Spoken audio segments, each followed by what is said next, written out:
आप सभी साथियों को नमस्कार। दोस्तों, आज की इस वीडियो में आपका स्वागत है। आज हम बात करेंगे केमिकल ऑक्सीजन डिमांड सीओडी के बारे में, जिससे वेस्ट वाटर ट्रीटमेंट का एक इंपॉर्टेंट पैरामीटर माना जाता है। तो इस वीडियो में आप जानेंगे कि सीओडी क्या है, इसे कैसे रिमूव किया जा सकता है और इसकी लेटेस्ट टेक्नोलॉजी क्या है। साथ ही समझेंगे कि सीओडी की लिमिट कितनी होनी चाहिए और अगर ये एक्सेस हो जाए तो क्या प्रॉब्लम हो सकता है। ये सब कुछ हम आज के इस वीडियो में आपको डिटेल से बताने वाले हैं। तो इस वीडियो को अंत तक देखिए और अपने नॉलेज को अपग्रेड कीजिए। तो साथियों, जिनको भी सीओडी के बारे में डिटेल से समझना है, हमारे साथ बने रहिए। तो आइए करते हैं वीडियो को स्टार्ट। तो सबसे पहले हम लोग ये समझते हैं कि सीओडी क्या है और इसे कम करना क्यों आवश्यक है।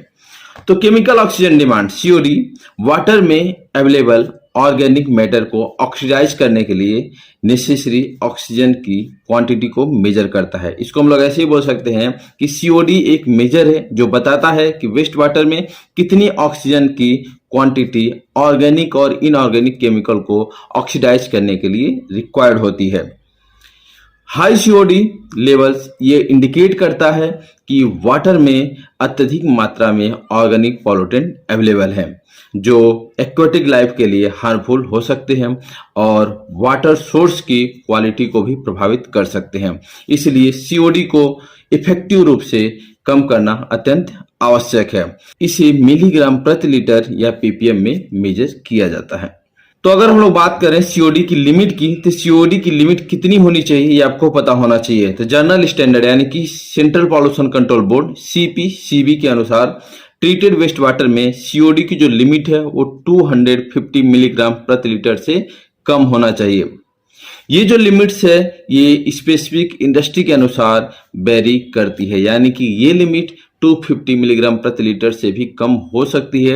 ये डिपेंड करता है इंडस्ट्री के ऊपर, जैसे कि जो टेक्सटाइल इंडस्ट्री हैं और जो अलग अलग जो इंडस्ट्री होती हैं उनमें इसकी जो लिमिट है और भी कम होती है। तो इसके साथ साथ ही समझ लेते हैं कि सीओडी एक्सेस होने से यानी कि सीओडी ज्यादा होने से क्या प्रॉब्लम्स होते हैं। इसमें देखिए, जो फर्स्ट प्रॉब्लम है वो है वाटर पॉल्यूशन, यानी कि हाई सीओडी का मतलब है कि वाटर में ऑर्गेनिक पॉल्यूटेंट अधिक है जो एक्वेटिक लाइफ को नुकसान पहुंचा सकते हैं, यानी कि जो जलीय जीव हैं उनको नुकसान पहुंचा सकते हैं। सेकेंड प्रॉब्लम है वो है ऑक्सीजन डिप्लेशन, यानी कि ऑक्सीजन की कमी। हाई सीओडी से वाटर बॉडीज में डिजॉल्व ऑक्सीजन की जो क्वांटिटी है वो कम हो जाती है, यानी कि वाटर में जो घुले हुए जो ऑक्सीजन होते हैं जिसको हम लोग बोलते हैं डिजॉल्व ऑक्सीजन, वो कम हो जाते हैं अगर हाई सीओडी अवेलेबल है वाटर में, तो जिससे एक्वेटिक ऑर्गेनिज्म को सांस लेने में दिक्कत होती है। और थर्ड प्रॉब्लम है वो है रेगुलेटरी इश्यूज, यानी कि इंडस्ट्री अगर सीओडी लिमिट एक्सीड करती हैं तो उन्हें हैवी फाइन्स और पेनल्टी का सामना करना पड़ सकता है। तो ये कुछ प्रॉब्लम होते हैं अगर आपकी जो सीओडी है वो एक्सेस होती है। तो इसके साथ साथ ही बात कर लेते हैं कि सीओडी जो रिमूव करते हैं हम लोग, यानी कि हमारे प्लांट में जब हम लोग प्राइमरी ट्रीटमेंट में, बायोलॉजिकल ट्रीटमेंट में, एडवांस ऑक्सीडेशन प्रोसेस में या टर्सरी ट्रीटमेंट के द्वारा जब सीओडी रिमूव करते हैं तो कितने कितने परसेंट जो है सीओडी रिमूव होती है। तो इसके सीओडी रिमूवल प्रोसेस को हम लोग समझ लेते हैं। इसमें हम आपको ट्रेडिशनल और लेटेस्ट टेक्नोलॉजी दोनों के बारे में बताएंगे। तो फर्स्ट अगर प्राइमरी ट्रीटमेंट की बात करें जिसमें हम लोग सेडिमेंटेशन और ऑयल रिमूवल करते हैं, और टेक्निक की बात की जाती है इसमें ऑयल वाटर सेपरेटर और सेडिमेंटेशन टैंक होते हैं, और इसमें हम लोग रिमूव करते हैं फ्री ऑयल्स, ग्रीस और हैवी पार्टिकल्स को। और इसमें देखा जाए जो सीओडी जो रिमूवल जो एफिशिएंसी है वो होती है 10 से 20%। इसके बाद बात करते हैं बायोलॉजिकल ट्रीटमेंट की, जिसमें सीओडी बीओडी रिडक्शन होती है माइक्रो ऑर्गेनिज्म के द्वारा, और इसमें एक्टिवेटेड स्ट्रेस प्रोसेस के द्वारा देखा जाए जिसमें बैक्टीरिया ऑर्गेनिक मैटर को ऑक्सीजन के साथ डिकम्पोज करते हैं, और इसमें सीओडी रिमूवल 40 से लेकर 60% तक होती है। मूविंग बेड बायोफिल्म रिएक्टर की बात करें यानी कि एमबीबीआर की बात करें, जिसमें प्लास्टिक कैरियर्स पर ग्रो होने वाले बैक्टीरिया सीओडी को कम करते हैं। जो पैकिंग से हम लोग बोलते हैं जिसको एक फिल्म डेवलप हो जाती है उसके ऊपर, और इसमें जो सीओडी रिमूवल होती है वो होती है 60 से लेके 80% तक। इसी में बात करें हम लोग एनारोबिक ट्रीटमेंट यानी कि यूएसबी ईजीएसबी रिएक्टर की, जिसमें मेथनोजेनिक बैक्टीरिया ऑक्सीजन के बिना सीओडी को गैस में बदलते हैं, यानी कि इसमें डाइजेस्ट होती है अपनी ऑर्गेनिक जो पॉल्यूटेंट है और फाइनली इसमें मीथेन और कार्बन डाइऑक्साइड मिलती है। और इस जो रिएक्टर में जो सीओडी रिमूवल होती है वो होती है 70 to 90%।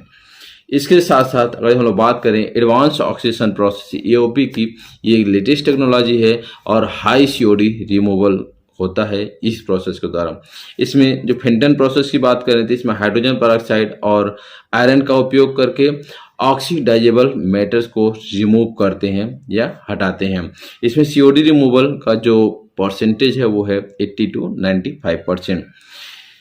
इसी में है यूवी H2O2 ऑक्सीडेशन प्रोसेस, जिसमें यूवी लाइट और हाइड्रोजन पेरोक्साइड मिलकर सीओडी को रिमूव करते हैं और इसमें सीओडी रिमूवल होती है लगभग 85 to 98%। और इसमें जो थर्ड है वो है ओजोनेशन यानी कि O3 ऑक्सीडेशन प्रोसेस, जिसमें ओजोन गैस ऑर्गेनिक कंपाउंड्स को तोड़कर CO2 और वाटर में बदल देती है। इसकी जो सीओडी रिमूवल जो परसेंटेज है वो है 90 to 99%। और जो फोर्थ नंबर पर है एडवांस ऑक्सीडेशन प्रोसेस वो है इलेक्ट्रोकोगुलेशन यानी कि EC प्रोसेस इसको बोलते हैं। ये लेटेस्ट और इनोवेटिव टेक्नोलॉजी है। इसमें इलेक्ट्रोड के जरिए सीओडी को रिमूव किया जाता है और इसमें सीओडी रिमूवल 85 to 99% होती है। और जो फिफ्थ नंबर पे है वो है बायो इलेक्ट्रोकेमिकल सिस्टम, जिसको शॉर्ट में बोलते हैं BES।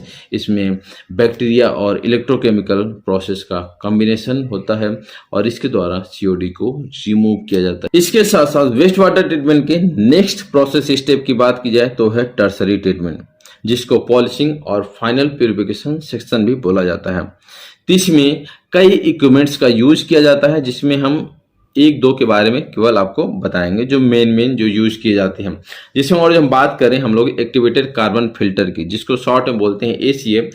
इसका काम होता है वाटर के अंदर से जो ऑर्गेनिक इम्प्योरिटी रह गई, जो कलर्स रह गए और जो स्मेल रह गई उसको रिमूव करना। और इस इक्विपमेंट्स के द्वारा जो सीओडी रिमूवल है वो 5 to 10% रिमूव होती है। इसके बाद हम लोग बात करते हैं अगर रिवर्स ऑस्मोसिस सिस्टम की, जिसको शॉर्ट में RO बोलते हैं। और ये वहाँ पर मैक्सिमम प्रेफर किया जाता है जहाँ पर आपको ZLD एडाप्ट करना हो, यानी कि जहाँ पर आपको जीरो लिक्विड डिस्चार्ज करना हो। और इस सिस्टम के द्वारा जो सीओडी रिमूवल है वो 90 to 99% कम होती है। तो ये डिपेंड करता है आपके प्लांट के डिजाइन के ऊपर और RO के मेम्ब्रेन के ऊपर। तो दोस्तों, सीओडी को कंट्रोल करना वेस्ट वाटर ट्रीटमेंट का एक इम्पॉर्टेंट स्टेप है। अगर हम इसे सही तरीके से मैनेज करें तो ना सिर्फ इन्वायरमेंट को बचा सकते हैं बल्कि इंडस्ट्रीज को भी रेगुलेटरी कंप्लायंसेस में मदद मिलती है। लेटेस्ट टेक्नोलॉजी का यूज करके हम सीओडी को इफिशिएंटली रिमूव कर सकते हैं और सस्टेनेबल फ्यूचर की तरफ बढ़ सकते हैं। अगर आपको ये वीडियो पसंद आई हो तो इस वीडियो को आप लाइक कर दीजिए, अपने फ्रेंड सर्कल में इस वीडियो को आप शेयर कर दीजिए। और अगर आप ऑन डिस्कशन हो और अभी तक आपने इस चैनल को सब्सक्राइब नहीं किया है तो प्लीज आप इस चैनल को सब्सक्राइब कर दीजिए और साथ ही साथ बेल आइकन को एक्टिवेट कर दीजिए। आगे ऐसे ही इंफॉर्मेटिव वीडियो के लिए हमारे साथ बने रहिए। तो दोस्तों, आज के लिए बस इतना है, फिर मिलते हैं हम एक नई वीडियो में एक नए टॉपिक के साथ। धन्यवाद दोस्तों।